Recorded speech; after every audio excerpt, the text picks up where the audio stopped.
para perempuan. Masya. Jadi ibu-ibu adik-adik semuanya kalau mau ada curhat, sharing, boleh lewat WhatsApp, boleh ketemu langsung, boleh janjian di mana gitu kan, dan itu sering ibu lakukan di kota langsung. Mau curhat di sini juga boleh Iya, saya. boleh.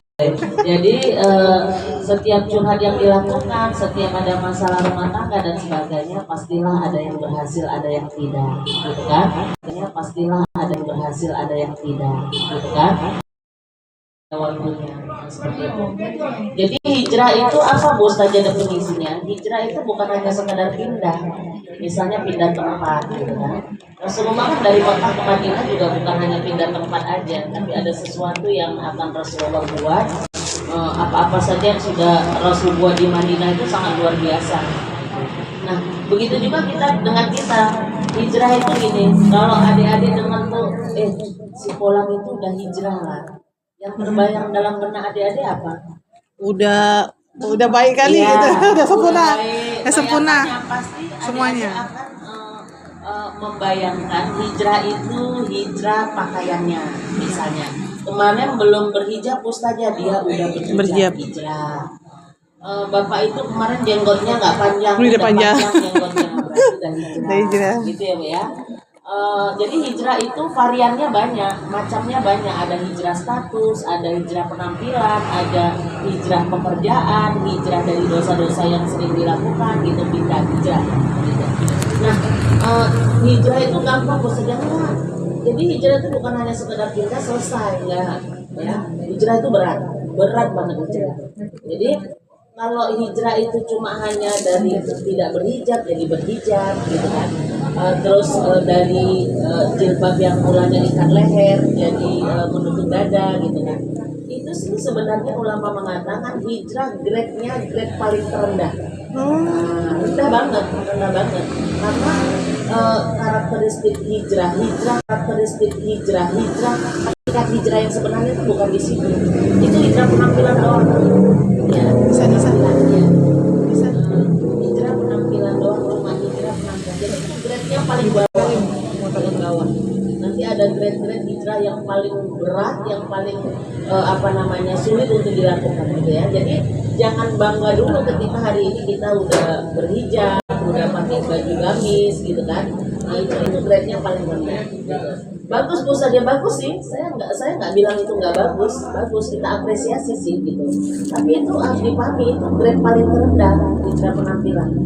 Oke ya. Oleh karena itu hijrah itu kata Imam Ibnu Rajab Al-Hambali, beliau mengatakan bahwa hijrah itu bukan melaksanakan perintah Allah, hijrah itu, tapi hijrah itu meninggalkan larangan Allah.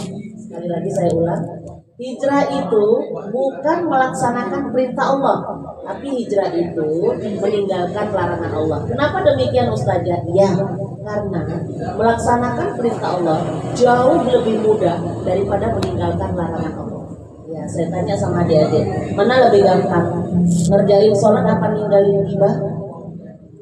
Nah, ini ibu-ibu udah jawab langsung. Enak sholat, Bu Ustazah, ninggalin ghibah payah banget, gitu ya kan? Ya, ini yang adik-adik ini kalau di sini udah lagi anak sekolah pernah tanya, anak-anak udah pernah saya tanya, adik-adik mana lebih enak? Yang perempuan memakai hijab apa ninggalin pacar? Masya. Adik-adik bilang enak hijab, Ustazah, tinggal ambil, tinggal pakai, ninggalin pacar sulit, Ustazah nyarinya aja payah. Seperti itu. Nah, kemudian ibu ada tuh kita lihat di Laksani misalnya, itu masjid raya itu kan di tengah kota ya. Banyak orang sholat di sana, banyak. Orang-orang dari kantor, saya nggak usah sebutkan kantornya, kantor apa-apa aja. Kantor ini, rumah sakit, bank, segala macam ya. Itu masih ngaji aja udah pada datang ke masjid. Masih ngaji, udah pada datang dari wudhu, udah jikir-jikir gitu. Tapi adik-adik tahu nggak? Banyak orang yang ke masjid gampang kan, temannya gampang. Tinggal jalan aja. Ada yang naik kereta, ada yang naik mobil ke gampang ke masjidnya. Ada yang naik kereta, ada yang naik mobil ke gampang ke masjidnya. Tapi adik-adik, banyak orang yang sholat ke masjid kendaraannya masih kendaraan riba. Oh, yang Sofia. Baju yang dipakai baju hasil riba. Ya. mobil yang dipakai ke masjid hasil riba. Dia udah sholat bu, adik-adik udah sholat 5 waktu ke masjid. Habis sholat 5 waktu kemana? Pulang ke tempat kerjaan ribanya lagi. Iya. Jadi sholatnya gampang, ninggalin ribanya yang paling payah. Ninggalin ribanya yang payah. Ya, sholat, ya sholat 5 waktu sholat. Begitu juga dengan orang-orang di kampung, ibu-ibu. Sholat 5 waktu ada, tapi langganan mekar dia. Masya Allah. Ya. Kampungnya mekar jalan terus, sholat. Ya. Mudah sholatnya pun, ninggalin ribanya yang paling payah. Ini udah saya sampaikan di kampung-kampung, ibu-ibu jangan. Coba berubah, ya. Orang yang ngambil mekar tuh gak ada yang senang. Udah jatuh ketimpa tangga. Miskin semua, semakin miskin, gak ada yang semakin kaya. Karena memang Allah udah mengancam orang-orang yang berhubungan dengan riba. Nah, seperti itu. Jadi ini yang harus kita lakukan. Jadi ninggalin ribanya itu yang sulit. Gitu kan? Nah kalau kita udah berhijrah, terus saja banyak tantangannya, banyak. Ada sunatullah yang harus dijalankan oleh orang yang berhijrah. Siapapun dia, mau nabi kayak, mau rasul kayak, mau orang-orang soleh, mau orang-orang kayak kita semua akan menjalankan sunatullah itu. Gitu ya. Jadi hijrah itu. Nah, jadi kalau saya tanya ibu-ibu, mana lebih enak? Ngerjain sholat apa ninggalin riba? Ngerjain sholat mustajab, ninggalin riba payah. Ya, apalagi ibu banyak berinteraksi sama orang. Maka kita perempuan ini kurangi interaksinya. Gak usah terlalu banyak kumpul-kumpul. Nanti dikira sombong saja nggak apa-apa. Iya, kalau kumpul-kumpul kajian boleh, ya. Kumpul-kumpul sekali selain dari kajian apa itu gak usah, ya. Itu semakin banyak itu. Kan kita gini ya. Hari ini apa yang hijrah yang paling baik? Hijrah hati. Hati ini sulit. Dunia ini, adik-adik, dunia ini sedang kekurangan wanita-wanita yang cantik hatinya. Yang fisiknya cantik banyak muda di media sosial, ya. Tapi yang cantik hatinya, maka kita jangan hanya mengandalkan kecantikan hati, ya. Jangan cuma glowing wajahnya, dia hatinya juga harus glowing, ya. Nah itu, karena orang mandang kita cantik itu sesuai dengan usia. Masih usia 20 tahun, itu kayak sepak bola yang rebutan 24 orang. Iya. Ya, nih masih usia-usia kayak gini, di mana-mana dipergi orang, di mana-mana diperhatikan anak muda gitu ya. Kan ibu udah juga pernah muda kayak Masya Allah. Nah, itu. Nanti umur 25 kayak mana bu saja, itu nasibnya udah kayak bola basket, ya, bola basket ya. Yang rebutan kalau nggak 10-8 gitu ya, udah mulai berkurang. Itu cantik begitu. Kalau kita ngandalkan kecantikan aja, terus nanti usia 30 bu saja itu udah kayak bola pingpong. Ya, yang rebutan kalau nggak 4-2. Oke, nah itu. Usia 40 saja 50, nah itu udah kayak bola golok. Suami itu maunya buang aja cari bola baru, gitu ya. Seperti itu. Jadi jangan terlalu kepedean kalau kita masih mengandalkan kecantikan aja, nggak ada. Ya, banyak tuh rumah tangga yang suaminya ganteng kayak Sanjaidu, istrinya kayak Hema Malini, cerai, rusak rumah tangganya. Berarti kecantikan bukan satu modal yang bisa membuat kita bahagia, bukan? Ya, makanya jadi mencari pasangan tuh carilah pasangan yang agamanya bagus. Carilah pasangan yang agamanya bagus. Disuruh nyari gantengnya, iya emang siapa yang mau dapat suami mukanya berantakan kan enggak. Ya dulu semua bikin yang bagus, yang ganteng gitu kan. Nah, tapi kan bukan cuma hanya itu. Ganteng kalau nggak ada sholatnya ibu mau, jadi mau nggak usah nyesal nanti. Ini saya bilang ini ibu-ibu banyak yang udah curhat sama saya, ya. Di usia 50 tahun di situ udah mau deket mati di situ pula urus cerai. Ya? Ini bahaya. Gak apa-apa, baru. Jadi ini yang harus dipahami. Jadi di awal itu jadi carilah pasangan yang memang di jauh-jauh hari itu harus betul-betul pasangan yang memang bisa membawa bahagia kita dunia akhirat. Jangan lihat casingnya aja. Casing itu bisa ganti-ganti, satu hari bisa 10 kali ganti casingnya. Ya, adik-adik gampang kalau mau cari suami aja, calon suami yang bagus. Misalkan gini, dia orang mana sih? Kalau orang saja gampang, tanya aja sama tetangganya dia ada Jumatan apa enggak. Ya, kalau nggak pernah Jumatan jangan dijadikan pasangan hidup besar. Jangan ada lihat mobilnya aja tuh apa? Ada mobil ada apa sholat enggak? Ya nggak usah. Ya orang nggak sholat kan ini takut, tapi dia biasa aja. Iya. Ya, nggak ada. Itu kalau udah umur 40 tahun ibu nggak sholat, udah 40 tahun ke atas sholat, ada yang nggak sholat, habis suami kita misalnya, itu nggak ada lagi, nggak, udah ditutup pintu hidayah sama Allah, udah ditutup. Nanti ibu nunggu 50 nggak ada. Nggak ada. Ya. Ini ibu bisa berhijab, turunkan hijabnya ke dada. Itu kalau udah hijrah di usia 30 tahun dah maafin kalian. Ya. Nanti nunggu 50 nggak ada. Nggak ada. 30 tahun udah banyak hijrah. Kapan mulai usia mulai berhijrah, usahanya mulai terdetak dengan 40. 40 tahun ini banyak misterinya.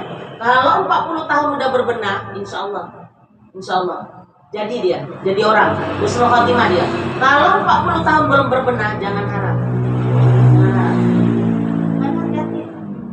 ini yang harus saya pahamkan kepada adik-adik, hijrah secepatnya, ya. Hijrah cepat. Maka saya lihat anak-anak muda yang seperti ini aja di hari ini di usia semuda ini udah hijrah, bangga banget saya.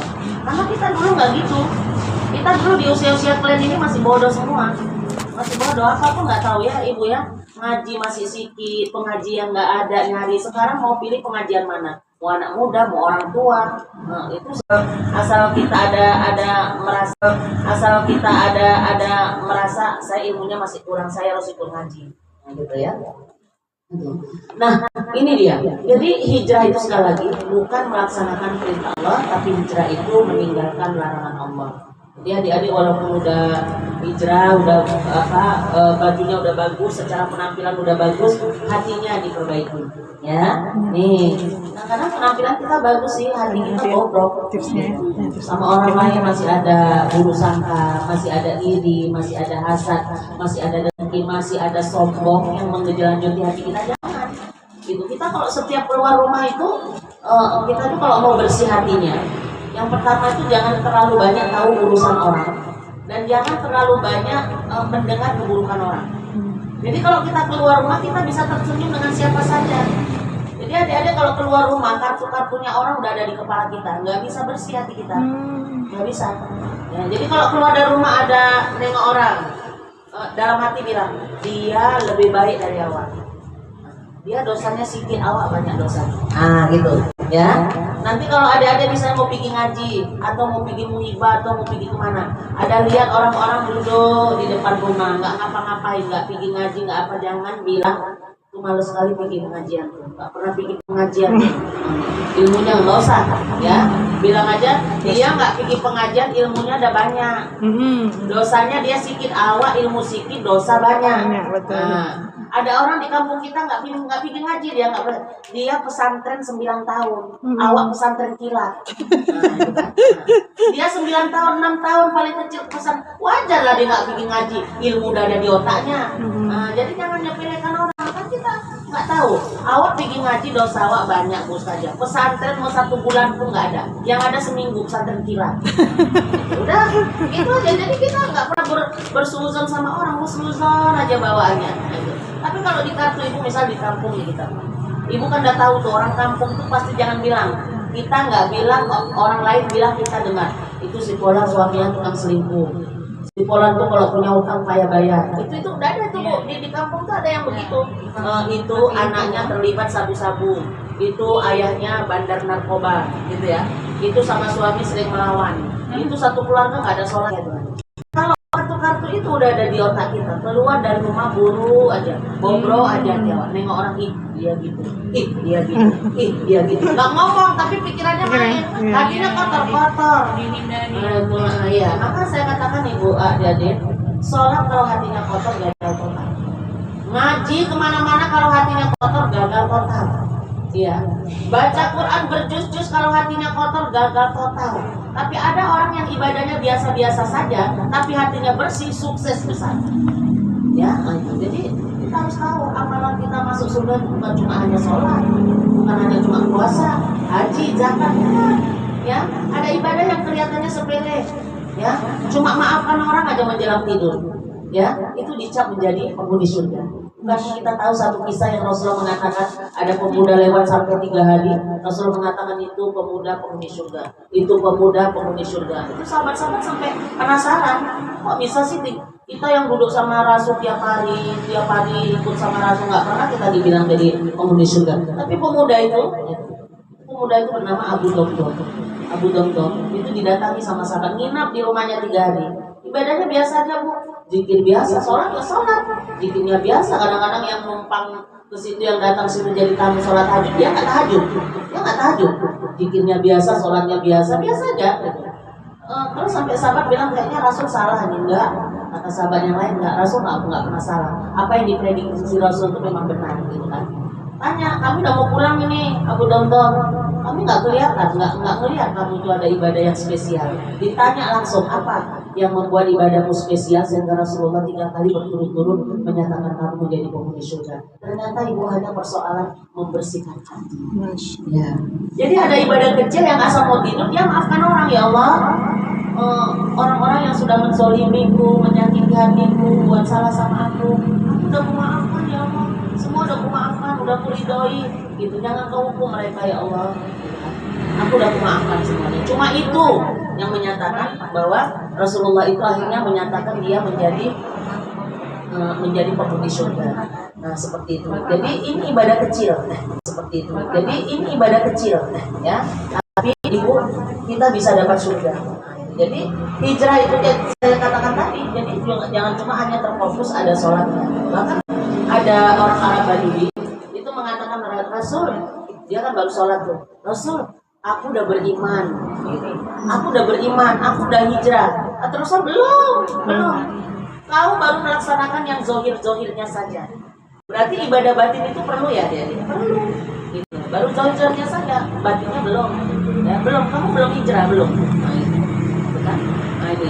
Kemudian adik-adik sekalian yang dirahmati oleh Allah, maka hijrah ini harus diperhatikan. Jadi bukan hanya sekedar hijrah penampilan, kita kelihatan baju kita bagus, panjang di hadapan orang lain, tapi kadang-kadang kita punya hati yang busuk. Ya, ini jangan sampai seperti itu.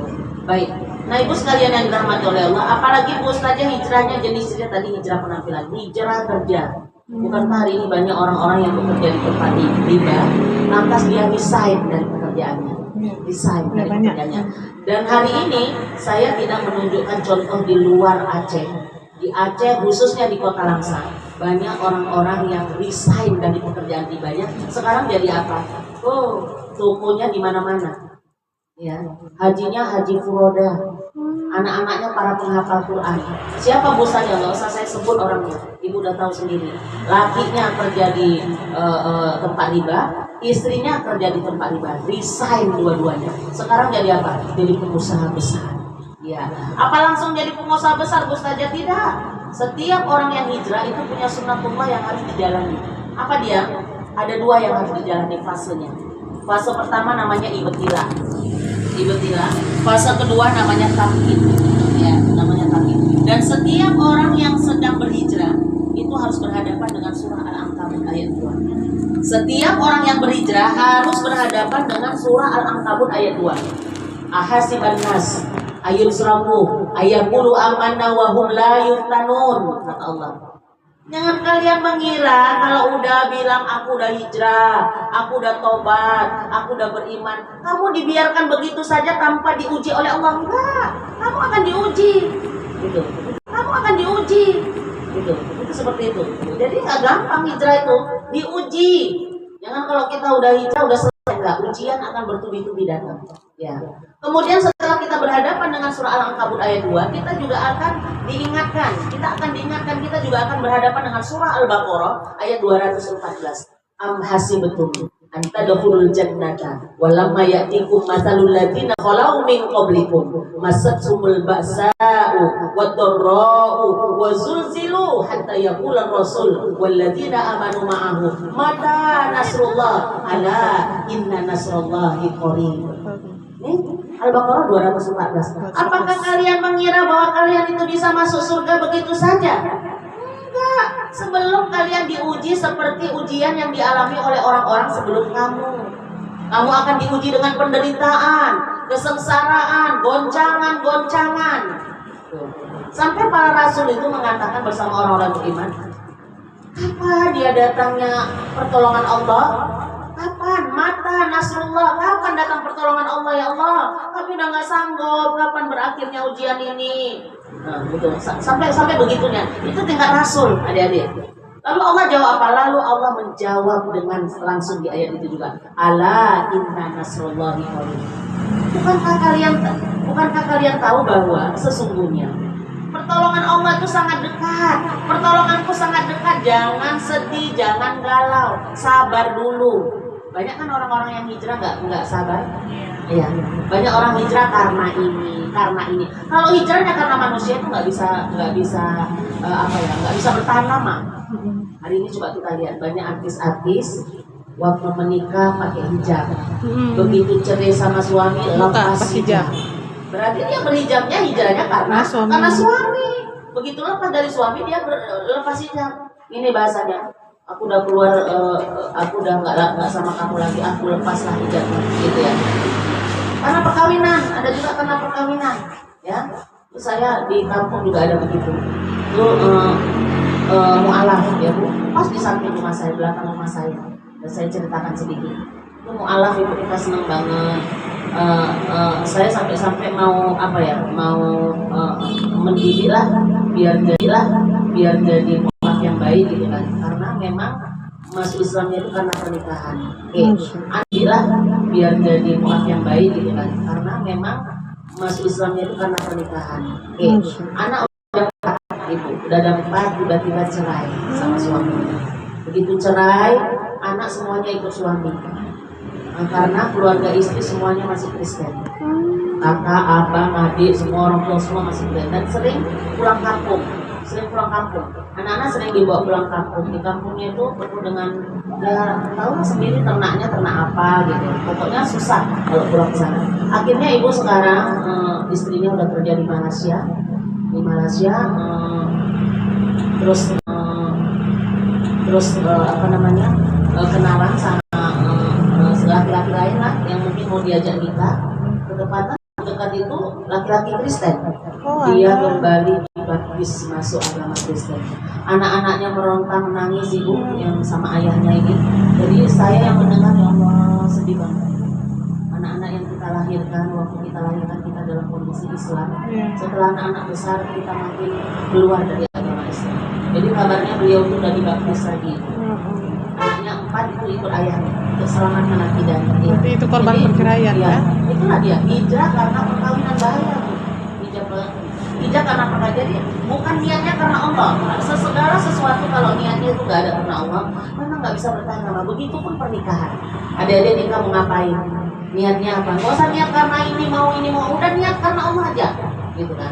Saya niat karena Allah, Bu Ustazah, karena Allah itu saya mau menghindari perbuatan zina, saya mau memiliki keturunan, Bu Ustazah, saya ingin melaksanakan sunnahnya Rasul, saya ingin menyempurnakan iman saya, Bu Ustazah, bagi laki-laki gitu ya. Itu kan tujuan menikah. Tapi niatnya itu full karena Allah. Kalau pernikahan diniatkan karena Allah, semua akan diatur sama Allah dengan sebaik mungkin. Jangan karena ada ini, embel-embel itu. Jadi ini dia.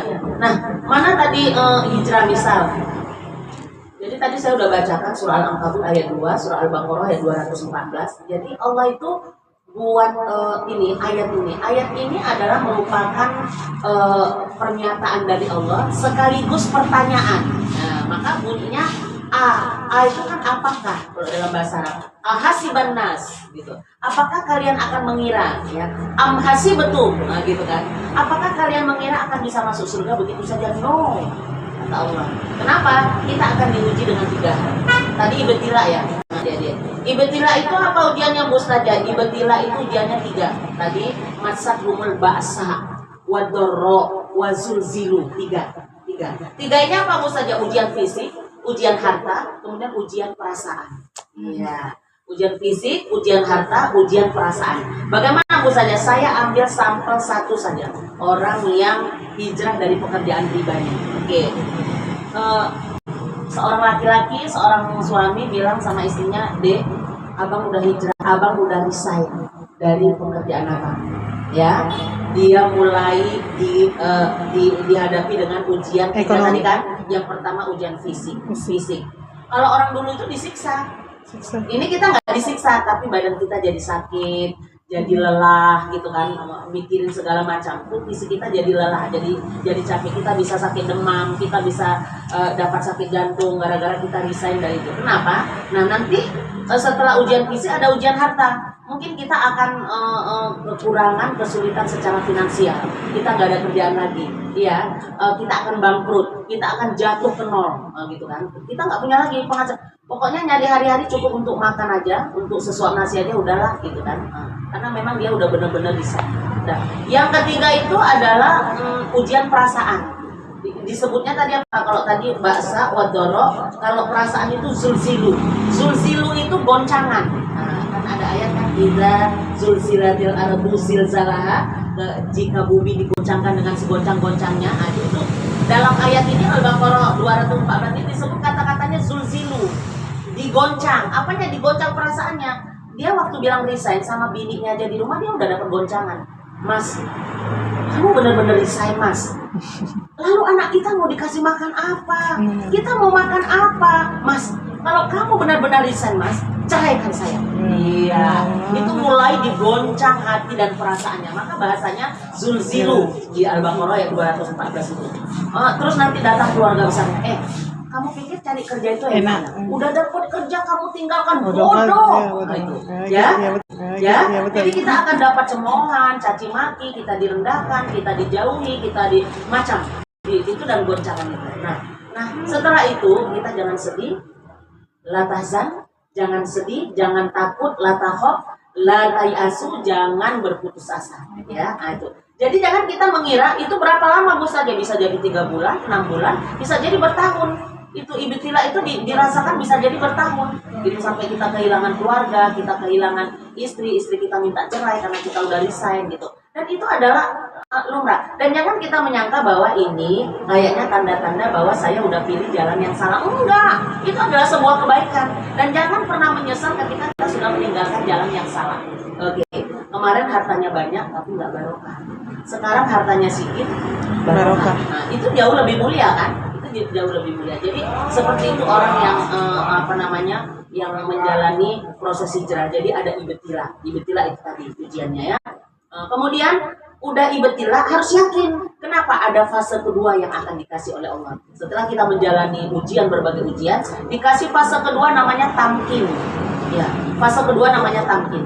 Apa itu fase kedua Bu saja tamkin? Tamkin itu adalah fase ditolong sama Allah. Iya, ditolong sama Allah. Jadi Ibu, setelah kita lihat orang-orang di Langsa yang resign dari pekerjaan hibahnya, sekarang jadi apa? Ya Allah, rezekinya itu deras kayak air jam-jam. Sederas air jam-jam, ya Allah ya Rabbi. Dulu anaknya belum jadi penghafal Quran, sekarang udah jadi penghafal Quran anaknya. Hajinya nggak tahu lagi, umrohnya nggak tahu lagi, nggak bisa dihitung. Yang umroh sama keluarga, yang umrah sama suami, sama anak, sama adik-adiknya itu udah dilakukan sama beliau itu. Tokonya di mana-mana, cabangnya di mana, di Banda Aceh, di mana-mana ya kan, mau rumah makan, mau toko kue, ya ibu adik-adik udah bisa nebak lah siapa orangnya. Dan teman-teman saya banyak juga yang sudah berhijrah bikin butik baju, itu juga dulu beliau juga kerja di tempat riba dan sekarang sudah mulai membuka toko, membuka kafe-kafe itu dan semua diberi keberkahan ya. Gajinya atau pendapatannya lebih dari apa yang dia dapatkan pada saat itu. Jadi ini hari ini. Nah orang-orang yang masih bertahan, wallahu a'lam, hidayah itu kan nggak nunggu, tapi harus dijemput ya. Jadi jangan nunggu bola, harus dijemput hidayah itu. Baik.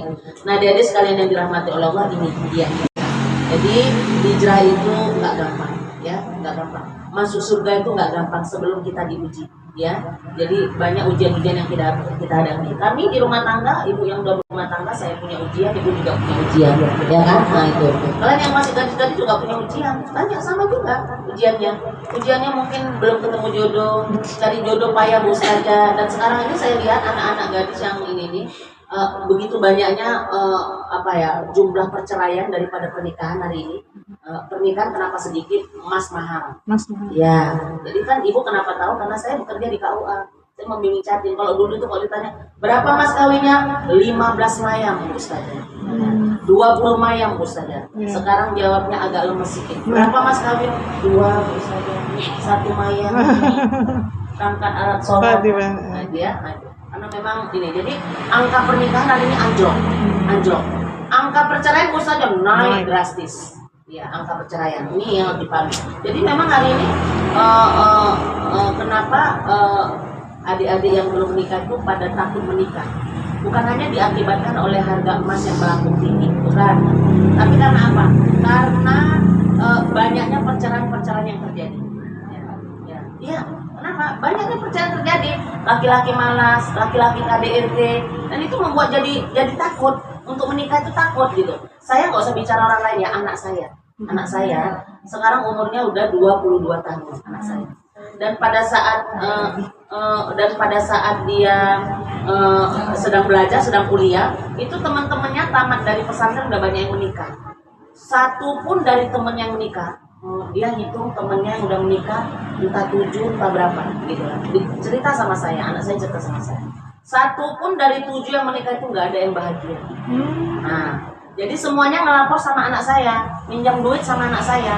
Tiba ada duit bentar 100 tiba, tolonglah anak saya nggak ada susunya lagi. Nah, cerita suaminya selingkuh, cerita suaminya KDRT, itu semua. Akhirnya anak saya bilang gini, Mak, adikku pun nggak ada yang beres, teman-teman adik sama gitu. Jadi takut itu. Karena memang begitu gitu. Di masyarakat juga begitu, ada anak-anak gadis tuh yang kalau hari raya datang ke rumah ibu tuh curhat. Ngeri ya Bu Nong, yang mau kawin tuh si Polan tuh dipukuli sama suaminya. Terus si Polan tuh suaminya nggak ada kerja. Ya kalau nggak ada kerjanya jangan mau. Kamu mau dikasih makan apa? Gitu kan, nggak mesti ada kerjaan tetap, tapi harus tetap bekerja, gitu kan? Cari aja, nggak mesti ada kerjaan tetap, tapi dia harus tetap bekerja, cari, gitu. Dan hari ini banyak adik-adik suami-suami zolim yang rata-rata itu curhat ke saya itu rata-rata zolim suami. Iya zolim. Pantang istri udah ada penghasilan, dia udah mulai nggak mau lagi bekerja, gitu kan. Maka saya bilang sama ibu-ibu, perempuan itu jangan terlalu mandiri, ya nggak boleh. Jangan dinampakkan kali di rumah tangga itu semua serba bisa, manja suami kita, paham ibu? Jangan. Hari ini yang beli gas siapa? Istri. Yang antri nunggu gas siapa? Istri. Dipikir gas itu beratnya kayak balon apa? Nah, ini saya bilang sama bapak-bapak, ini kalau mau dibayar istri nggak sanggup, bapak bayar. Kalau mau dibayar ya nggak sanggup, ya. Jemput anak sekolah siapa? Istri. Antar jemput kayak tukang ojek istri, ya. Anak-anak ada masalah di sekolahnya, dia ngomong sama siapa? Sama istri, curhat sama istri. Anak-anak istri itu bisa jadi guru, ada PR di sekolah, larinya sama siapa? Enggak sama bapaknya, sama emaknya. Ya, ada masalah di sekolah, kita jadi security, kita jadi pengaman anak-anak kita, ya. Kita jadi dokter di rumah, suami kita sakit, anak kita sakit, nggak langsung dibawa ke rumah sakit. Kita cari dulu obat di rumah. Nggak ada di rumah, di luar mana daun-daunan yang bisa untuk menurunkan panas anak-anak kita, misal seperti itu. Jadi nggak bisa, kalau mau dibayar nggak sanggup. Ya, jadi hari ini banyak adik-adik, hari ini banyak istri-istri yang mati rasa. Hati-hati kalian, ya. Kenapa? Akibat ulah suami, ya. Hari ini kalau istri marah, suami ikut marah.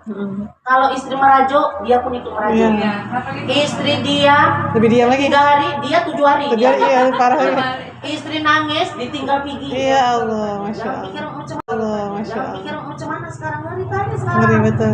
Lagi kita nggak ada harganya sama dia. Nggak ada harga. 20 tahun nggak ada pernah mengucapkan terima kasih. Nah, tapi kalau beli di warung pakai duit bayar, nggak gratis. Dia dengan senyumannya, dia dengan kata-katanya yang lembutnya, dan banyak hari ini suami-suami menyenangkan orang di luar sana, tapi bini sama anaknya nggak bisa disenangkan. Ya, jadi saya bilang bapak-bapak tuh jangan mimpi bisa masuk surga kalau orang di sampingmu tidak bisa bahagia. Masya Allah. Sampai begitu. Jangan mimpi kalian bisa masuk surga kalau orang di samping kalian tidak bisa bahagia. Jadi adik-adik, kita harus cari. Jadi suami itu harus bersyukur memiliki kita. Jadi istri itu harus juga bersyukur memiliki suami, gitu ya Bu ya. Jadi saling menghargai. Ibu, kalau ada kita ini sebagai istri punya suami nggak bisa menghargai kita, punya suami itu nggak pernah bersyukur memiliki kita, apapun pengorbanan, sehebat apapun ibu berkorban untuk keluarga nggak ada artinya. Gitu ya, nggak akan ada artinya. Maka orang bijak kan bilang begini kan, orang bijak itu kan bilang begini, percuma menjadi pelangi di depan orang yang buta warna. Oke, ya, karena kita nggak ada artinya apa-apa di depan dia, padahal pengorbanan kita udah hebat banget, ya Bu. Gitu. Coba hari ini kita ke keluarga, kalau anak nunggak uang SPP sekolah, yang maju ke depan siapa? Istrinya. Ada ayahnya datang sekolah nggak? Nih, beras habis di rumah, yang ngutang sama tetangga disuruh ngutang siapa? Bininya suruh ngutang. Apa pernah suaminya cari? Enggak, bininya suruh ngutang. Di sini udah kelihatan banyaknya hari ini suami-suami. Bukankah hari ini saya bilang sama bapak-bapak tuh saya bilang kan saya baru pulang dari Juluk, saya mengadakan tablik akbar, ibu diundang tablik akbar kemarin di Juluk. Memang tablik akbar kampung, bukan sekolah. Jadi banyak bapak-bapaknya juga. Baru aja kembali saya ibu di tanggal berapa kemarin? 16 1 Muharram. Jadi ibu-ibu ini jangan dibuat capek. Ibu-ibu itu harus dihargai, Bu. Mereka tuh nggak perlu dikasih kado yang macam-macam kan. Dihargai aja, diucapkan terima kasih aja. Ya, perempuan itu suka dipuji, masakannya dipuji. Kalau udah habis mandi pakaian dipuji. Itu seperti itu. Jadi kalau berenang enak saja ya. Ini, maka adik-adik, saya kalau ada seminar parenting, seminar tentang rumah, saya nggak setuju kalau yang dihadirkan saya nggak setuju. Laki-laki harus dihadirkan. Karena banyak hari ini, dan laki-laki itu kerjanya bukan cuma cari duit, cari nafkah, enggak, ibu. Berhasilnya anak atau tidak itu tergantung sama keduanya. Jadi keduanya itu kayak mitra kerja, ya harus jadi mitra kerja. Jangan dibebankan sama yang satu, semua urusan emak. Ya, istri itu udah banyak kali beban di atas kepalanya. Jadi kalian ini para adik-adik yang belum menikah, persiapan supaya bisa sabar menjalin rumah tangga, karena tidak ada satupun rumah tangga yang tidak punya masalah. Ya, bahkan rumah tangga Rasul pun ada masalah. Jadi persiapan kami apa Bu Ustazah? Yang pertama adik-adik kalau mau menikah persiapan ruhiyah. Imannya harus kuat. Nah, jangan mau nikah sholat masih tinggal nggak kuat rumah tangganya, enggak. Dari gadis kalian imannya udah kuat, ya. Imannya itu persiapan ruhiyah namanya, persiapan ruhiyah. Imannya udah kuat, sabarnya udah ada, iya kan? Lapang dadanya udah ada. Jadi nanti gini, waktu ta'aruf, waktu pacaran misalnya tidak ada pacaran, waktu ta'aruf itu kan masih banyak yang ditutup-tutupi, belum terbuka semua. Begitu kita berada di satu rumah satu atap, mulai semuanya terbuka. Kekurangan suami akan terus kita pantau, terus tahu, akan terus muncul sendiri kebiasaan-kebiasaan buruknya. Kelebihannya juga akan kita tahu, gitu. Jadi memang berumah tangga itu kan nggak mesti yang sama. Suku harus sama, budaya harus sama, pendidikan harus sama, ekonomi harus sama. Tidak, berbeda. Suku budaya berbeda. Bagaimana bisa dikombinasi, dikolaborasi sehingga bisa seiring sejalan. Jadi dua insan disatukan. Maka Rasulullah itu mengatakan nikah itu harus sekufu. Ya, nggak usah jauh-jauh kali bedanya. Ya, adik-adik sarjana punya suami SD aja nggak tamat, nggak nyambung. Sangat nyambung, ya. Jadi yang sepupu, miskin sama miskin bisa saja enggak, tapi jangan terlalu kentara bedanya itu. Misal istri orang miskin papa, suami kaya konglomerat, ya. Ada suatu saat terjadi kericuhan di dalam rumah tangga, dia akan bilang, dulu kamu dari tong sampah kuambil, sekarang udah jadi kayak gini, jangan sombong. Gitu misal, ya, itu kita akan bisa jadi terenyuh hati kita ketika kita punya jarak yang terlalu jauh. Istri SD nggak tamat, suami S3, nggak nyambung, nggak bisa nyambung rumah tangganya, ya. Kita bodoh-bodohnya, nggak punya ilmu sedikit pun, modal cantik doang, nggak bisa, ya. Itu seperti itu. Jadi adik-adik, persiapan ruhiyah itu perlu. Iman harus ditaruh di dada kita, ya. Masih gadis sudah ikut ngaji kayak gini, sholatnya udah nggak pernah tinggal lagi, kita diperbaiki ruhiyahnya. Kalau ruhiyahnya bagus, insya Allah, ya. Dari gadis sudah rajin sodako, di rumah tangga barokah nanti. Nggak payah diajari sedekah subuh, nggak payah diajari, udah sodako dia, udah tahu. Dari gadis udah tahu, semua amal udah tahu ya. Jadi kuat ruhiyahnya. Nah, yang kedua, persiapan jasmania, ya. Adik-adik mau nikah tuh harus sehat. Jangan masih gadis sudah kena diabetes, dari gadis sudah asam urat, dari gadis sudah kolesterol, nggak bisa. Bagaimana kita akan mengurusi suami dan anak-anak kita jika kita pun disibukkan dengan penyakit di tubuh? Nggak bisa. Kalian harus sehat, ya sehat, harus sehat. Gitu. Nanti waktu karena banyak fase yang harus dijalani, mula-mula menikah, habis menikah menjalani hubungan suami istri, jangan bukan? Kita harus sehat. Makanya orang Catin tuh disuntik TT kalau mau menikah, ada suntiknya, ya supaya kekuatan tubuh kita, imun kita itu bisa kuat. Itu kalau di KUA itu diminta itu, suntik TT diminta, kemudian jangan sampai di antara kalian ada yang terlibat atau sebagai pemakai dari narkoba, itu harus ada surat dari BNN, surat bebas narkoba. Itu nikah sekarang, Bu. Kalau dulu nggak ada, sekarang diminta. Nah, bagaimana kalau ternyata memang selama ini ya baik-baik aja, bebas narkoba gitu ya, nggak dibilang sih ini lakimu pemakai narkoba gitu. Dengan ibu semuanya lewat waktu di pada saat mau menjelang pernikahannya, tahu-tahu di rumah tangga suami kita pemakai. Ini yang paling bahaya, ya itu pemakai suami kita, pemakai istri itu kalau pemakai sabu. Istri sedang hamil, hubungan suami sama istri bahaya kali buat perkembangan anak. Saya udah lihat itu ibu orang-orang yang pemakai ganja, pemakai itu hamil istrinya, anaknya itu lahir memang nggak normal, karena memang nggak normal, karena memang asupan dari ayahnya itu ke anak tadi. Nah, itu yang paling bahaya. Jadi harus sehat, nggak ada ceritanya sakit, harus sehat, ya harus sehat. Makan makanan yang bergizi, dan ini kan nanti adik-adik juga nanti kalau udah sehat, begitu berhubungan suami istri, kita akan terhindar dari yang namanya stunting. Masih kenal? Ibu Ya, pernah dengar stunting? Ya, stunting itu punya anak yang kecek-kecek, kati-kati, itu stunting. Itu akibat gizi buruk juga ibu. Ibu waktu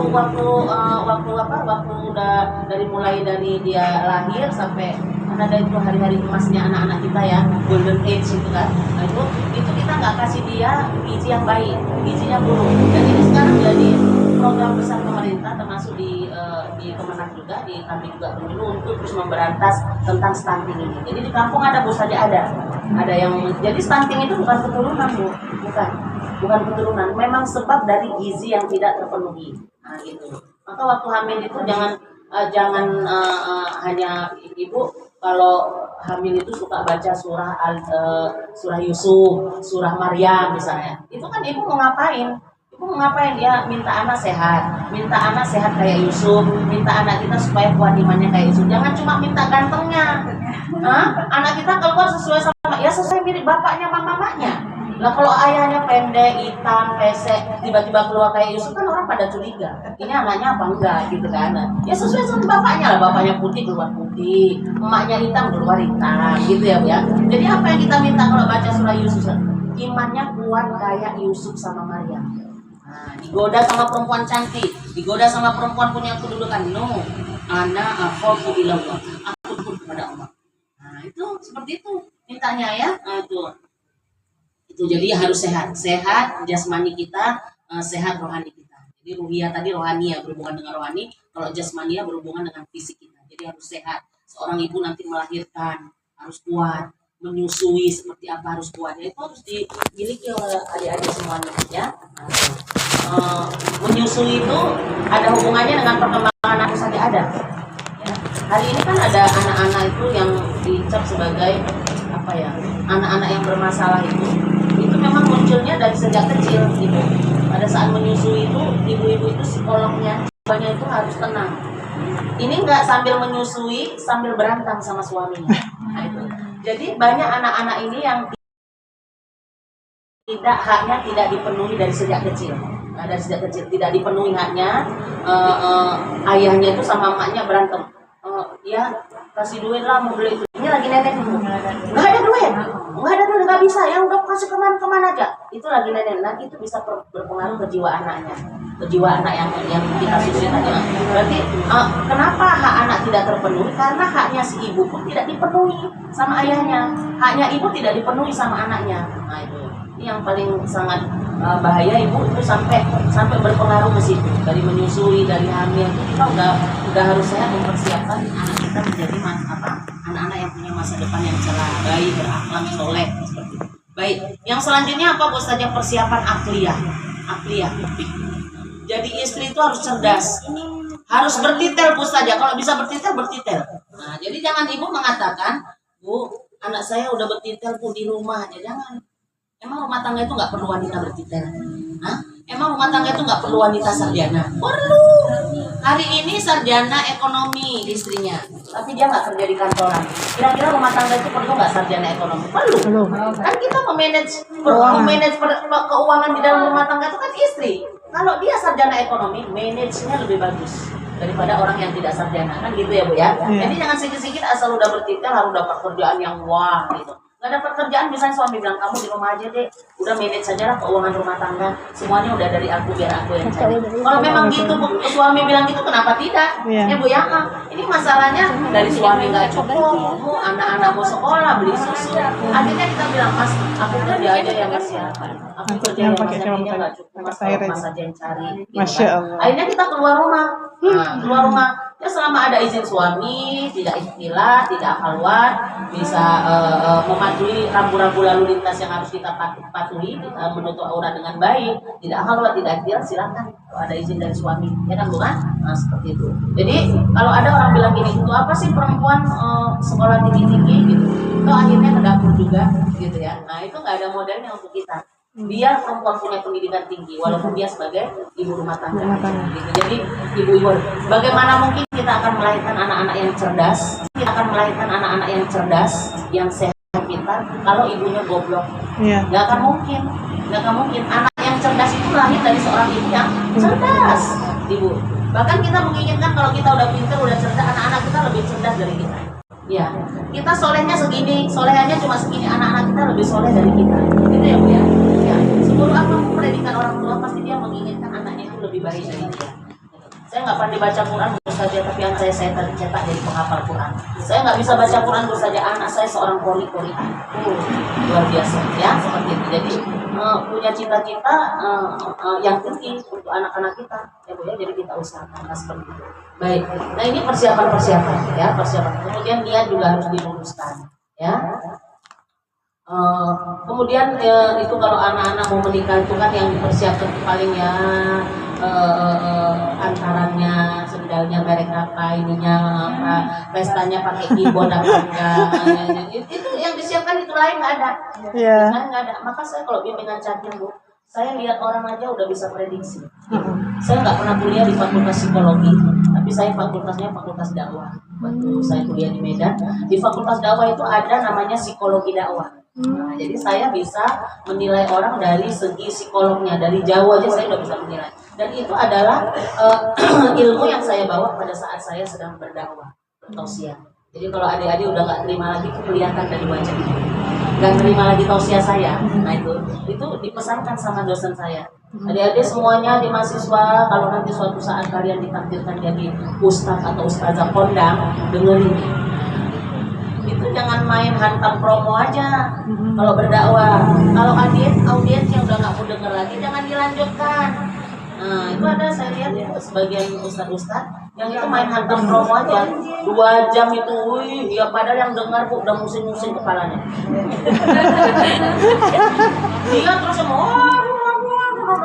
ada itu sampai di takziah ada yang begitu. Saya bilang, ustadz ini mati kita. Itu dia nggak pernah kuliah di fakultas dakwah. Ustadz yang belajar secara otodidak aja, yang penting ada pesan disampaikan. Tapi tata cara dari berdakwah itu dia tidak tahu. Kalau saya ibu memang belajar di dakwah. Anak-anak udah pada nangis semua tuh Bu. Takjiah, ibu-ibunya udah pada berdiri semua, ada gini-gini semua berdiri. Dia terus masih tahu saya innalillahi kata dia main hai nanti ngobok anak payah tahun dangli lagi-laginya trip kan udah waleh bui pegang gitu. Jadi akhirnya nggak diterima dakwahnya Bu. Kalau saya nggak payah-payah, asal saya tengok jamaah saya udah umpamanya 2 kali gitu. Asal udah angkat pantat pula baliknya. Ya saya tengok-tengok juga, kalau udah tua ya berarti bukan angkat-angkat karena ini asam uratnya kumat gitu aja. Itu tandanya, itu yang bilang sama dosen saya, asal udah jamaah menguap 2 kali, angkat-angkat penuh, sudah ya, nggak mau denger lagi dia itu. Mau apapun kau bacakan nggak denger lagi. Jadi saya itu kalau berdakwah, bertausiah itu menjadi resep bagi saya. Jadi kelihatan, nggak angkat pantat aja saya nampak ibu udah bosan sama saya. Nah, gitu saya. Jadi karena ini matanya melotot semua, saya lanjutkan ya Bu. Iya Bu saja. Dan alhamdulillah ibu dengan modal saya seperti itu memang apa ya? Juga dakwah itu kan dipengaruhi sama retorika kita, seperti apa kita berinteraksi dengan jamaah itu juga menjadi satu faktor ketika orang-orang mau dengerin yang kita ngomong. Gak usah terlalu panjang-panjang sih, singkat aja tapi mengena di dalam kehidupan gitu ya. Saya nggak perlu cari materi yang terlalu jauh gitu, ibu-ibunya nggak paham. Itu apa? Hari-hari aja tentang suami istri, tentang rumah tangga, tentang keluarga, tentang ibadah-ibadah kita yang jalan itu materi yang bisa diterima oleh kalangan ibu-ibu gitu ya. Nah, seperti itu. Jadi ini dia. Jadi adik-adik kalau mau menikah lihat ya, jangan sampai kita memilih suami yang salah ya. Rumah tangga yang mau dijalani bukan 1 hari 2 hari, tapi seumur hidup. Saya kalau udah ada orang bimbingan catin deh, nikahnya rencananya berapa lama? Sampai mati lah Ustazah yang situ, sampai mau menjemput lah Ustazah yang sana, sampai kakek nenek lah Ustazah. Cuman sampai kakek nenek bimbingan catinnya cuma setengah jam, cocok? Balance? Nggak balance, nggak cocok. Rumah tanggamu dia belajar. Ini udah siap menikah, masih ada macam-macam saling dihadiri. Jangan kalau udah jadi istri tuh di rumah aja, jangan. Kan seperti itu, ya. Jadi kan seperti itu, ya. Jadi ini istri-istri ini wajib dilindungi, wajib dihargai, disyukuri, ya. Makanya cara bersyukur tuh payah, sangat sulit, payah sekarang, ya. Rata-rata mereka kalau nengok suami istri udah seperti tadi, saya bilang Pak, coba contoh Umar bin Khattab. Umar bin Khattab tuh kalau istrinya marah dia nggak ngelawan, nggak dibanti dengan marah. Akhirnya saat kita marah dia pun merepet. Itu seperti saya bilang tadi, ya. Coba contoh ditinggal, nangis kita ditinggal. Kadang-kadang anak bilang ya, apa nih tinggalin mak ya, netanyong dari baro sedih mama. Padahal tuh orang yang keras. Netanyong ile ya. Alah punya tanyong-tanyong manjakan mama. Nah, itu bak menang ke itu sengap kero. Gitu, tapi dia. Kita dibiarkan diam sendiri Ustazah. Biarkan. Gitu. Kenapa Bu? Tapi sakit. Menganggap kita tuh kayaknya dia kuat segalanya, kuat kerja, kuat semua kuat ya. Bisa. Memang kita nih, saya bilang sama bapak-bapak, perempuan itu kami, ini bukan malaikat yang bisa perfect di semua tempat. Nggak bisa. Kalau ada perempuan yang bisa perfect di tempat tidur, berarti dia di tempat dapur, di tempat masak, ngepel, dikasihkan pembantu. Baru bisa perfect. Bapak mau minta dua-duanya perfect, oh nggak bisa.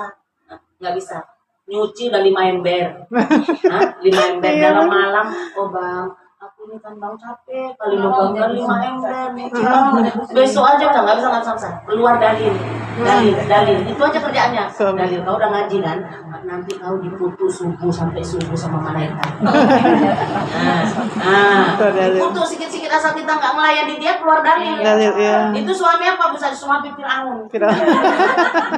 Berarti kalau suami soleh nggak kayak gitu. Iyalah. Capek tadi nih, bang 5 ember mati, kita sakit semuanya badan bang. Iya biasanya itu suami soleh. Nih, jadi bapak-bapak tuh saya bilang, bapak pilih 2. Kalau mau perfect di tempat tidur, urusan dapur kasih orang. Perfect kali maknyos, saya bilang. Dua-dua mau perfect sono, mau perfect disir rambut aja nggak sempat 3 hari sekali disir rambut. Mana? Nah ini sikit-sikit dalil dikeluarkan. Dan bapak-bapak itu jangan sampai membuat istri-istri itu jadi capek. Dibantu pekerjaannya. Ya, kalau punya suami itu ada bantu pekerjaan istri. Jangan dibilang asal suami gendong anak misalnya. Lakoji kayo ngeninong dia. Iya banyak gitu. Banyak gitu enggak. Rasulullah tuh ngapain setiap harinya? Bantu istrinya. Bantu nambah, bantu jahit, bantu masak. Itu Rasulullah. Jadi sana Pak, kalau Bapak bantu istri, harga diri Bapak nggak turun. Nggak turun. Sama kayak Rasulullah. Jangan sikit-sikit pakai budaya adat. Nanti, hai bang, nanti kuano ilesi, alo aku coba mano, kacau uronyo, gitu kan? Kasih ya. Hai, nyan kendudungnya, kendudur nagam, nyan budur minong. Sikit-sikit gitu. Hai, anak drone marwah drone menyoting kuano. Baik kita bilang gitu, ibu. Bang gengsi, nanti di kedua udah diajak, hai, kamu inong dino ya, kalau dia urung inong dino ya, gitu. Harganya turun kali dia, harga dirinya. Padahal Rasulullah tuh nggak gitu. Dan hati-hati saya ingatkan sama Bapak, rumah tangga bisa hancur, itu iblis masuk ke rumah tangga kita. Siapa iblisnya? Dasim namanya. Adik-adik jangan cari suami namanya Dasim. Nggak usah. Asal dapat nama Dasim nggak usah jadian. Ya, karena Dasim itu nama iblis. Iblis yang mengganggu rumah tangga, khusus godain rumah tangga itu namanya Dasim. Dasim itu pernah bilang gini, untuk menghancurkan satu rumah tangga, aku nggak butuh bapak-bapak, aku cuma hanya butuh seorang istri yang kelelahan. Ya, itu Dasim bilang gitu. Makanya Pak jangan dibiari istri capek. Dasim masuk rumah tangga bapak. Ya, ini istri. Maka saya bilang tuh sama ibu-ibu, adik-adik nanti di rumah tangga udah capek, lelah, nggak mood masak, nggak usah paksakan masak. Nggak usah, beli aja di luar, nggak usah paksa. Kalau dipaksakan masak, kita buat seneng Dasim. Dasim akan mulai ketawa. Udah mulai dia kuali dibanding, semua dibanding, mulut merepet. Kalau udah kelelahan kita, jangan bilang enggak. Rumah berserak, ibu perlu tidur, tidur aja dulu, biarkan aja. Nanti itu Dasim akan bilang, tidur dia yang kerja. Dikerjain rumah ibu paksakan, sapu bisa patah dua. Nah itu jangan paksakan, jangan Dasim, nggak usah, ya. Nah, jadi dia tuh cuma cari istri yang kelelahan. Nah kalau dia udah masuk ke rumah tangga, dia mulai hilangkan rasa syukurnya, mulai marah-marah, mulai maki-maki. Anak-anak pulang main-main nggak tahu apa-apa, dicubit, dimarahin. Ya, baik. Sampai di sini ada yang mau dipertanyakan kita? Mau tanya jawab? Iya. Iya. Iya. Tanya. Iya. Assalamualaikum warahmatullahi wabarakatuh. Waalaikumsalam warahmatullahi wabarakatuh. Jadi kata Ustazah memilih calon suami kan haruskan sholat. Apalagi dengan Quran Iya. Misalnya ada yang bilang berubah wanita, itu bisa dipercaya atau enggak? Dan kalau kita mau menolak itu tapi sudah terlanjur gitu ya, suka itu kan susah. Kalau online gimana Ustaz? Terima kasih. Baik, pertanyaan yang bagus. Jadi kalau kita misalkan udah berhubungan, misalnya menjalin hubungan sekitar 2 tahun, tiba-tiba ada orang ngabari, itu calon suami itu pengisap sabu-sabu. Bagaimana cara menghindar dari dia? Banyak cara. Sebelum pernikahan masih bisa. Udah tunangan. Kan tunangan belum, khitbah itu kan belum nikah, ya kan? Kalau udah nikah baru yang sulit. Kalau cuma hanya khitbah saja, kita bisa cari alasan. Mungkin kita meninggal, mungkin kita udah nggak kayak dulu lagi, sering ngebel dia, sering menghubungi dia, udah nggak lagi. Buat alasan-alasan yang kita bisa lepas dari dia, gitu ya. Yang pertama tadi apa? Sholat. Suami, macam mana calon suami tadi? Kalian mau berubah? Oh iya, oke. Baik. Mau berubah setelah nikah, nggak ada jaminan. Nggak ada jaminan. Banyak yang begitu. Udah nikah makin parah. Nggak jaminan. Nah, ya. Jadi ibarat gini, ini pohon bunga. Bunga itu kalau masih muda baru bisa dibengkokkan sana, bengkokkan sini, Udah tua kira-kira kalau dibengkokkan cuma patah. Dia kan nanti bilang gitu. Jadi Bu Ustazah kalau misalnya gini, Ustazah saya ditakdirkan lah Bu Ustazah dapat suami nggak sholat. Apa Ustazah konsekuensinya kalau saya dapat suami nggak sholat, kira-kira urusan kita nggak? Enggak. Kita dapat dosa nggak? Enggak. Cuma ibu udah salah pilih aja. Ibu tidurnya sama siapa? Tidurnya sama babi hutan. Ulama bilang seorang istri yang tidur sama suami nggak sholat, tidurnya sama babi hutan. Oke. Apalagi kata ulama, ya, orang nggak sholat. Ada seekor anjing di rumahmu sebab malaikat tak masuk, tapi ada satu orang yang nggak sholat di rumahmu menyebabkan laknatnya Allah, murkanya Allah setiap hari turun ke rumah kita. Menahin siapa Bu Ustazah? Yang sholat kena laknat, yang tak sholat apa? Oke. Nah itu dia. Nah ibu kalau udah berdampingan hari-harinya tidur sama suami nggak sholat, ibu dapat apa sih? Nggak berkah rumah tangganya. Nah itu. Walaupun itu bukan urusan kita, urusan dia. Ustaznya dinasihati boleh, nasihati semampu itu. Nasihat ini yang bagus, ya, Bang. Kita udah tua, sholatlah. Mulai dari perkawinan ibu udah bilang, ada udah bilang, mas sholatlah. Nanti kalau kita punya anak gimana? Kita nyuruh anak sholat tapi kita nggak sholat, gitu kan?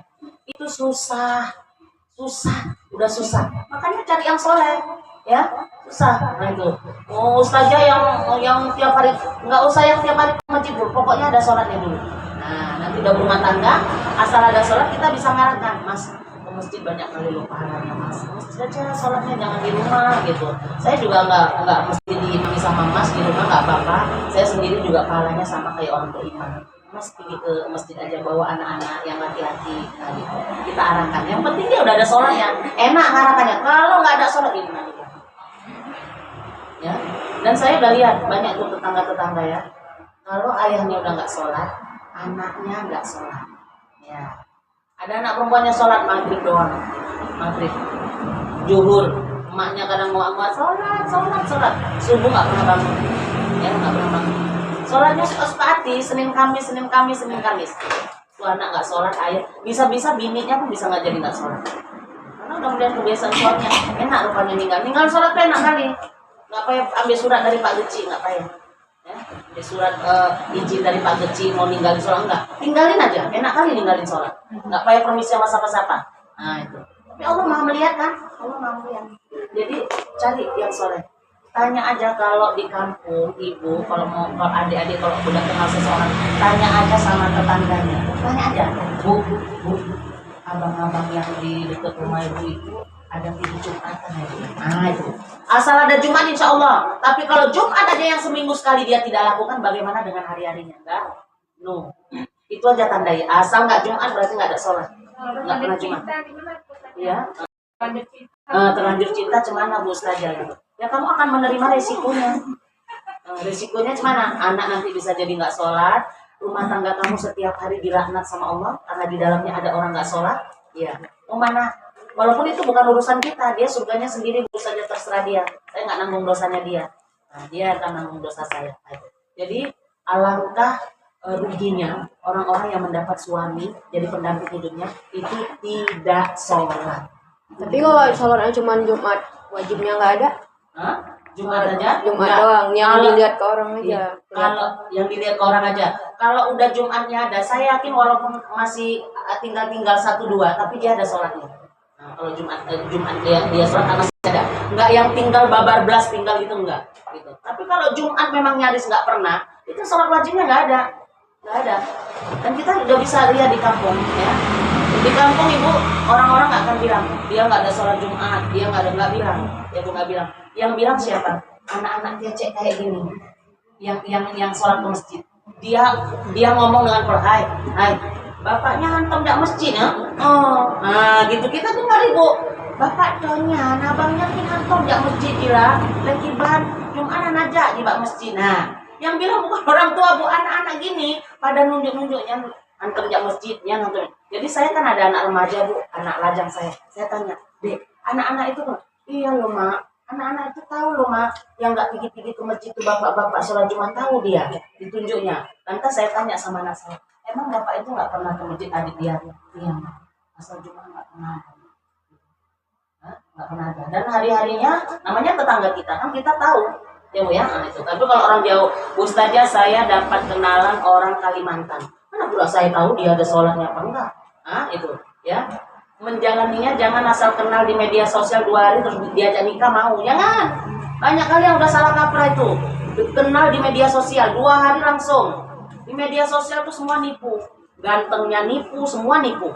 Yang bilang enggak? Ya. Mau nengok perempuan cantik di medsos ya sesuai lah. Apa yang nggak bisa dibuat cantik sekarang? Sesuai dengan filternya, jenis filternya. Sesuai cantik sekarang. Sesuai dengan filternya, jenis filternya. Sesuai dengan ya kan? Orang bisa cantik, nggak usah terkesima.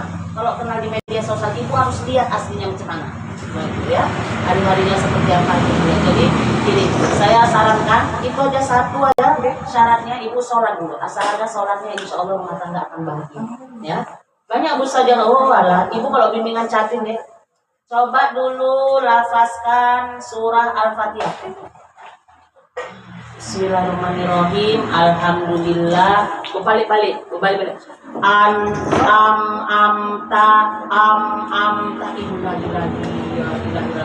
Itu di KUA ibu, kalau bimbingan catin, ini walinya hadir.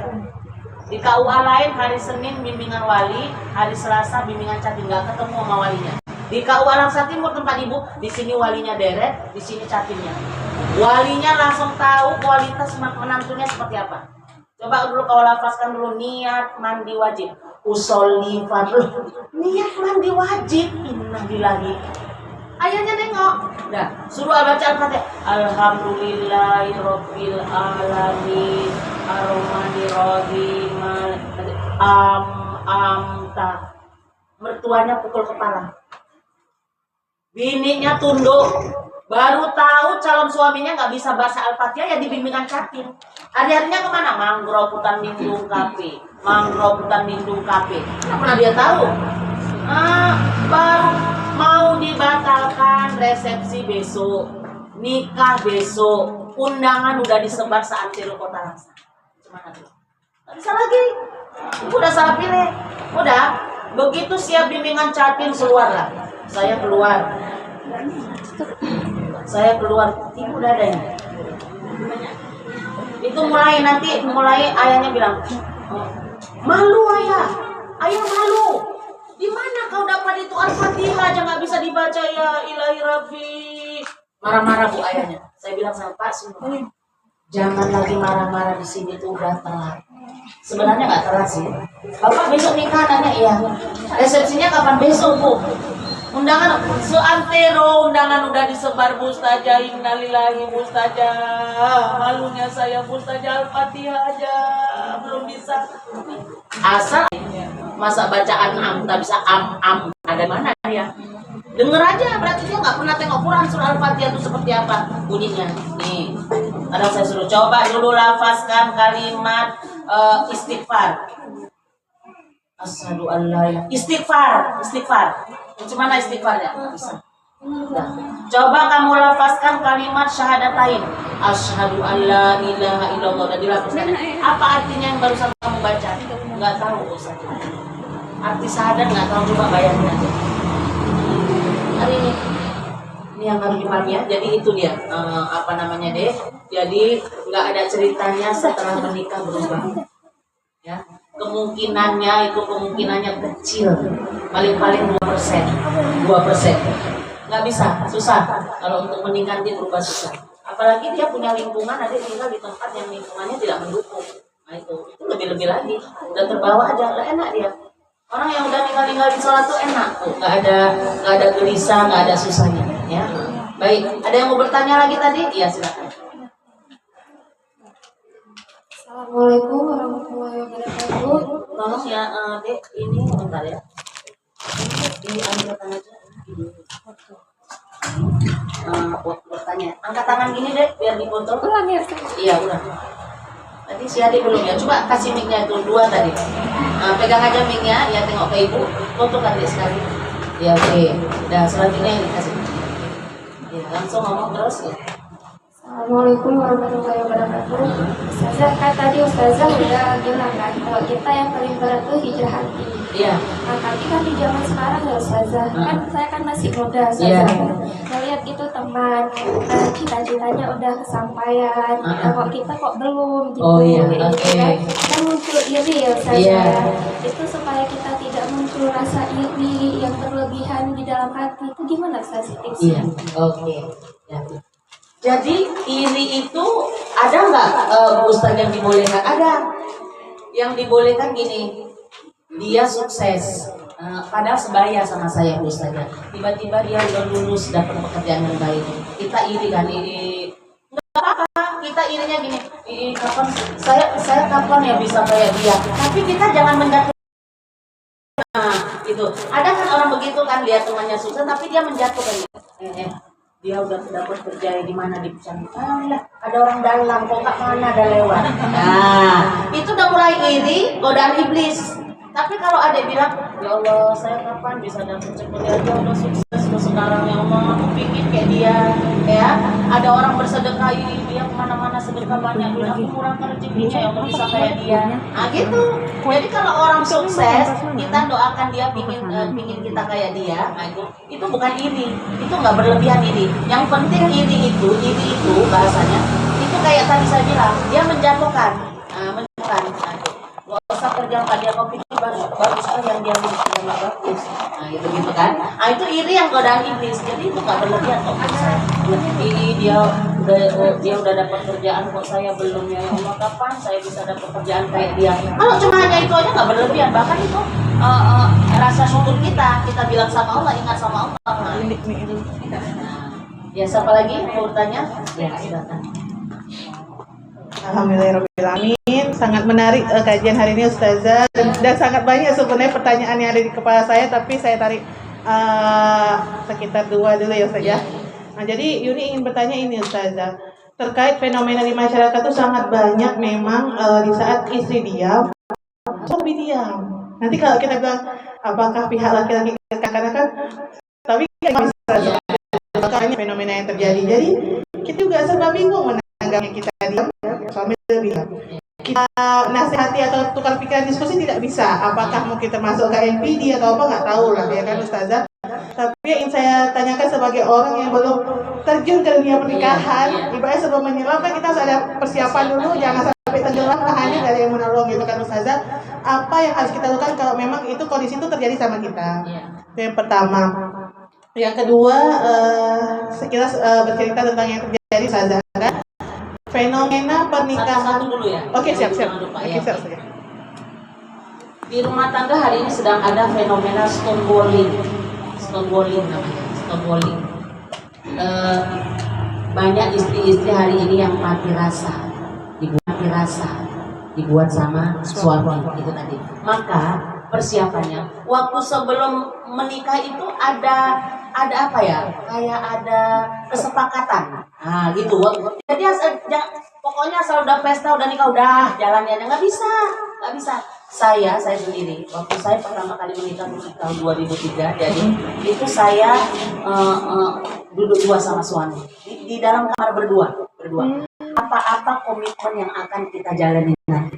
Itu harus buat gitu. Nanti Mas, mana tahu suatu saat nanti, saya langsung bilang, Mas, ini kita, Bang, kita ini udah menikah. Suatu saat nanti mana tahu Abang nggak suka lagi sama saya. Nah, kita buat komitmen terus. Saya tidak mau dimadu. Ya, itu satu. Saya tidak mau dimadu. Kalau Mas memang nggak mau lagi sama saya, silakan pulangkan saya baik-baik ke rumah orang tua saya. Nah, itu pertama. Yang kedua, kalau seperti tadi, kalau misalkan ada masalah, jangan keluar dulu. Kita bicarakan berdua. Gitu, Mas, saya itu perempuan, Mas, saya itu sukanya dimengerti, gitu kan. Perempuan itu kan mainnya perasaan. Kalau laki-laki itu mendahulukan logika. Jadi kita nggak bisa nuruti dia harus bisa ngomong kita, perempuan. Jadi itu banyak seperti yang Adi bilang tadi itu.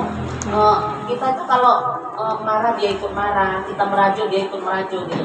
Bukan karena suami tidak dewasa, karena memang perkawinannya itu tidak ada komitmen, nggak ada komitmen yang dijaga. Jadi ada perjanjian yang mengerti kita berdua sama dia. Mas, nanti kalau suatu saat ada masalah di rumah tangga kita bicarakan berdua ya Mas ya. Jangan keluar dulu, jangan sampaikan sama orang tua kita udah susah.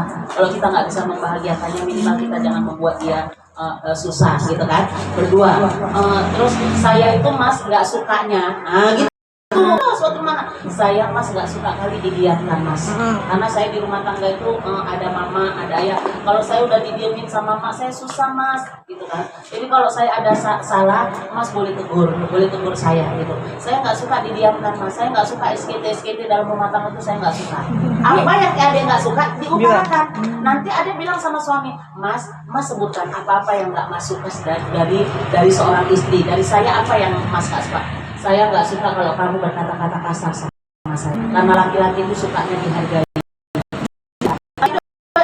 Kali walaupun dia salah, dia nggak mau dibilang salah, dia memang harus dihargai. Laki-laki itu pengaruh itu sama dia luar biasa. Itu, ya itu. Jadi kalau kita perempuan bilang, wajah udah gini nih, itu akan teringat ibu. Dia akan merasa harga dirinya hancur, jatuh. Nah, kenapa hari ini kita itu kalah dari pelakor-pelakor yang sedang gentayangan di muka bumi? Kenapa? Karena apa yang tidak kita kasih ke suami, dia ada sama dia. Nah, ini jangan sampai kita dikalahkan sama pelakor. Pelakor itu kerjaannya bersolek aja. Ibu bersolek di rumah. Iya, saya bilang terus terang. Ibu hari ini kita kan gini. Saya mendermakan diri Bu saja untuk anak-anak dan suami saya. Terus saja ibu beresin rumah. Tapi ibu lupa sama diri sendiri. Ibu nggak menghiasi diri sendiri. Dasarnya koyak-koyak, rambutnya apa, badannya bau macam. Ya Bu ya, itu nggak bisa. Kita berhak untuk dia Bu. Ibu minta baju sama suami, ibu minta belikan bedak, mintakan belikan skincare sama sesuai dengan kemampuannya. Skincare-nya mungkin yang murah-murah belikan. Ibu harus cantik juga di rumah. Jangan, ibu kalah nanti dengan pelakor. Kenapa hari ini suami kita suka duduk di warung itu? Karena yang punya warung itu cantiknya minta ampun. Betah kali dia duduk di situ. Asal pulang ke rumah nengok bini, ya Allah, gitu kan. Bau ini, yang begitu, bajunya nggak ada. Jangan, di rumah kita juga harus cantik Bu. Ya, nah itu. Saya terus terang nih pengalaman saya ya. Saya di rumah ibu setiap mau tidur saya bersolek. Ya, suami saya minta itu. Saya harus berlipstik. Mau tidur, berlipstik saya nggak boleh pakai bedak. Orang mau tidur gini, ada yang koyo hantu, pakai bedak dingin, pakai bedak apa itu udah koyo hantu. Suami pun takut nengok awal. Saya bersolek Bu. Nanti kalau udah kan kita ada krim malam, ada krim gitu ya Bu ya. Nanti kalau dia udah ngorok baru saya ke kamar mandi. Baru saya hapus semua bulit itu di situ saya hapus. Nah itu baru saya pakai skincare. Kalau mau tidur enggak? Saya sampai kemana terjebak sama anak saya. Saya di kamar sini, saya mau ke kamar mandi, ibu di luar kamar mandi saya nggak ada dalam kamar. Anak saya mau kamar mandi, ngelihat saya. Hah? Mama mau kemana? Kok lipsnya tebal? Kok kayak orang ke kondangan, Mak? Malu kali saya Bu. Tapi saya karena anak saya yang tua yang negur saya, dia udah umurnya udah di atas 20, saya bilang, adik nanti suatu saat akan paham, akan tahu apa yang mama lakukan saat ini. Gitu. Bapak mintanya seperti ini, oh gitu ya Mak, ya iya. Seperti itu Ibu, saya solekan Ibu, pakai minyak wangi saya, rambut saya sisir dengan bagus, lipstick, bila ada shadow ada itu pakai aja semua. Senengnya minta ampun, ya terus terang aja Bu. Dan itu bajunya cuma bisa suka yang you can see. Ini hari ini tengok, kayak apa namanya kita kayak Mama Dede ya. Kan kata ulama gini. Wanita itu kalau di rumah, kalau keluar rumah ke Arab-Araban. Kalau di rumah itu ke Baratan. Begitu, memang begitu. Ibu disuruh pakai utensil tangan satu, pakai aja. Memang gitu sukanya. Ya Bu ya. Yang penting kan di dalam kamar berdua sama dia. Keluar rumahnya kalau ada anak laki-laki kita nggak boleh kan. Kita juga jaga auratnya dari mereka. Seperti itu. Jadi ibu jangan lalai beres-beresin rumah tapi lupa sama diri sendiri. Pelakor itu cantik-cantik. Ya, pelakor ini. Saya tausiah ini Bu sesuai dengan permintaan warga. Saya pernah satu hari ceramah Maulid Nabi di daerah Aceh Timur. Saya dibel sama ibu kecilnya, sama kepala pengajian. Bu, besok nggak usah bicara tentang sodako, tentang sholat, tentang ini nggak usah Bu. Bicara aja tentang pelakor. Di kampung saya ini yang banyakan pelakor. Bu, suami saya hampir diambilnya. Nah, itu udah permintaan Bu. Jadi saya itu waktu tausiah nggak melarang kemana-mana. Titik fokusnya pelakor. Saya tanya lagi Bu. Waktu saya tausiah nanti pelakornya ada apa enggak?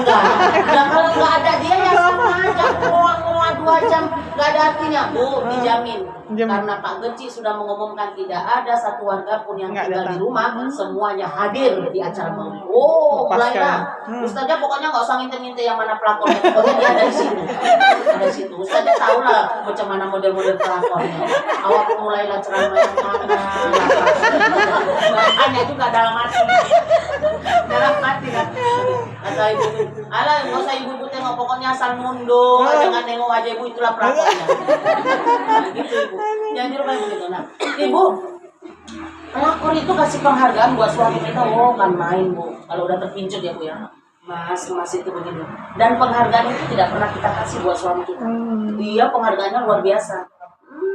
Habis kita dibuat, habis digondol sama kuntilanak anak. Makanya sekarang ini nih, ngurusi anak, ngurusi kamar mandi, ngobros kamar mandi dulu, siap kamar mandi, ngobros kamar mandi dulu, siap telepon enggak, jangan Bu, jangan, ya, nah itu. Saya memang gitu Bu, apalagi kita punya uang sendiri ya Bu ya, kita bekerja beli baju yang bagus untuk baju tidur. Nah gitu. Nanti kan lain-lain warna, besok merah, ini biru. Lah gak kan aku baju kalarnya. Mana abang gak lagi nyo gitu. Itu ibu. Nah gitu. Jadi seperti itu hidup rumah tangga kita. Jadi komitmen itu ada. Nanti suami, aku pokoknya nggak suka kalau kau nggak menghargai abang, di ngomong kasar sama abang nggak suka. Aku marah kali aku karena di rumah pun adik-adik itu kalau nggak menghargai aku marah. Nah gitu. Berarti ibu udah harus hati-hati pasang ya. Udah itu aku nggak suka sama yang jorok-jorok. Nah, aku di rumah ada punya anak yang jorok-jorok, bawa amis aku nggak suka. Nah, itu dia. Suami kita parlente bawaannya, rapi. Ya. Datang kita blok-blok gimana? Bisa. Hah?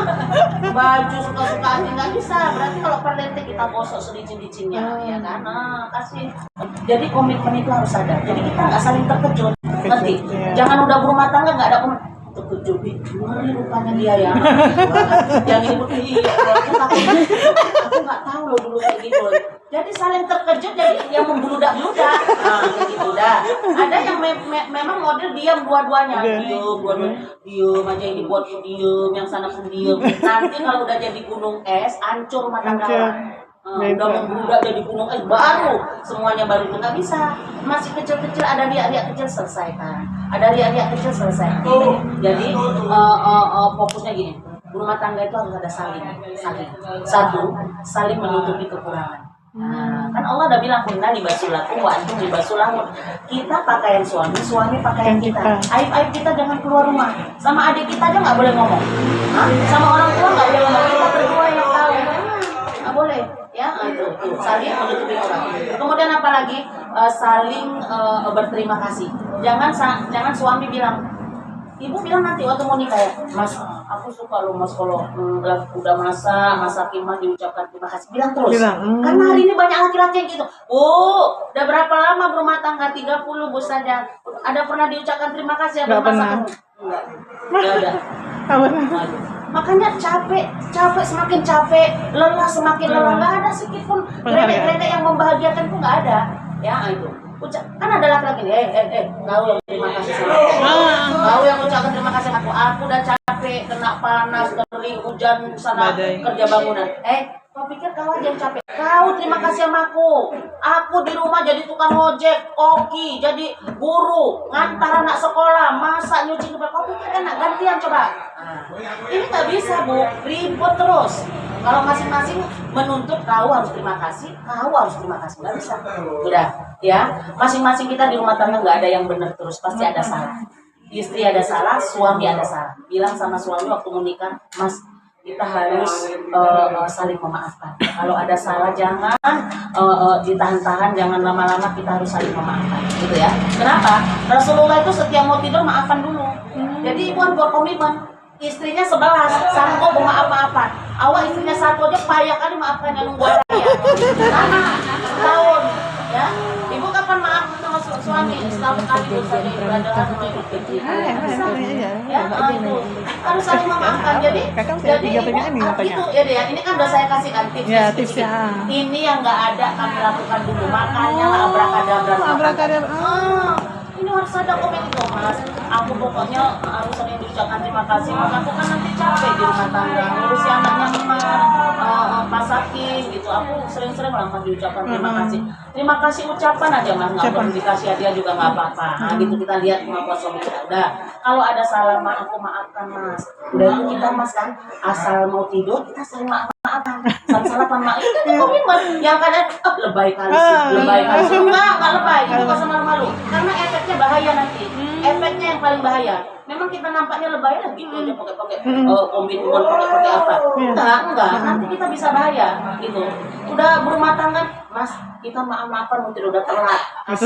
Udah berapa lama kita melakukan kesalahan, nggak pernah kita minta maaf, hari raya doang minta maaf gitu kan aja. Itu jadi komitmen saya jadi sama adik-adik ya, supaya jangan salah kaprah rumah tangga, komitmen gitu kan. Maaf-maafan Rasulullah itu isinya 11 maaf-maafan. Itu juga dengan kita ya, asal mau tidur minta maaf, Mas, maafkan ya Mas, kadang pelayananku hari ini nggak bagus, kadang masakannya nggak enak, aku minta maaf ya Mas gitu. Terus nanti suami bilang, aku juga minta maaf.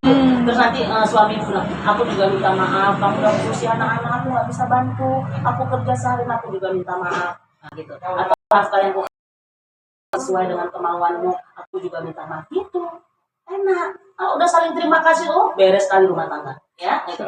Emang kalau berterima kasih itu, kalau maaf-maafan itu dapat apa, Bos saja? Dengerin. Rasulullah bilang, idza nazara rajula ila imra'atin, nazarallahu ilaihima bi ainir ridha, wa idza tasafaha saqata dhunubahuma min bainihim asabi'ihima. Kata Rasulullah, kalau perempuan, istri lihat suami, suami lihat istri, ya, maka Allah akan memandang keduanya dengan pandangan penuh ridho. Dan apabila keduanya bersalam-salaman, bermaaf-maafan, maka gugurlah dosa-dosa mereka keduanya. Gugur dosanya, jatuhnya dari kedua sela-sela jemari tangannya. Itu baru salam-salaman, baru maaf-maafan, baru pegang-pegangan, ya kan? Baru pandang-pandangan, belum lagi yang lain. Jadi komitmen ini terjadi, ya. Saya suka diucapkan terima kasih, Mas. Lelah saya hilang, ya. Saya suka dimaafkan, mah kalau saya ada salah. Perempuan nggak suka dikeras-kerasin, nggak suka bentak-bentak. Begitu. Jadi jangan saling menuntut. Kau yang maafkan aku, salahmu banyak kali. Kau yang maafkan, kau harus minta maaf sama aku, salahmu banyak. Nggak bisa. Itu rumah tangga bisa berantakan. Oke, baik. Sudah pukul 12 lewat. Ya. Masih lagi tak? Iya, Ustaz. Jadi masih kan pertanyaan masih ada ke Ustazah. Masih biasa santai sambil langsung aja mungkin hari-hari boleh sambilannya apa yang ada di kakak-kakak ya mau dimaklumi seadanya. Snack-snacknya silakan aja langsung ya. Dik bisa langsung jadi sambil kita tanya jawab santai karena Yuni udah antusias kawan-kawannya luar biasa nih Ustaz ya. Ada pertanyaan lagi, ada pertanyaan lagi. Nah, jadi pribadi dari Yuni ada 2 ini Ustaz ya. 2 lagi. Ini tentang sebuah kisah seperti ini Ustaz ya. Mengingat zaman sekarang ini kan apa-apa tuh online. Termasuk kadang kita nih bukan tahu kita bilangnya tapi seperti dicomblang-comblangin lah sama kawan-kawan kita gitu kan.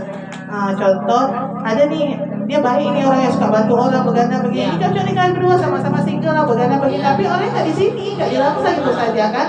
Posisinya jauh, tapi ada orang-orang yang memang bisa membacking bahwasannya jaminan bahwa dia ini baik lah gitu. Nah, dia suka nolong aku, banyak ini orang yang dia tolong. Akhirnya kita coba lah kenal dia. Memang kita lihat dari segi sifat baik dan orang tahu sholat ibadahnya alhamdulillah karena memang anak pengajian juga tahu sholat ibadahnya alhamdulillah karena memang anak pengajian juga gitu saja. Nah, seiring berjalannya akhirnya kedua belah keluarga ini udah setuju menentukan pernikahan lah begitu saja. Tapi seiring waktu berjalan, si mempelai perempuan ini maksudnya minta doa sama guru-gurunya, apalagi ada guru yang berangkat pergi haji gitu saja kan. Sampailah di saat gurunya pulang, si yang cowok ini seperti memberi jawaban tuh menyerah dalam arti gini. Menyerah di saat perempuannya bilang waktu akad nikah, saya kepengen kali pakai cadar, apakah boleh? Wah, nggak usah pakai cadar, nggak boleh, dibilang gitu. Nggak usah pakai cadar waktu akad nikah. Kenapa? Gitu kan?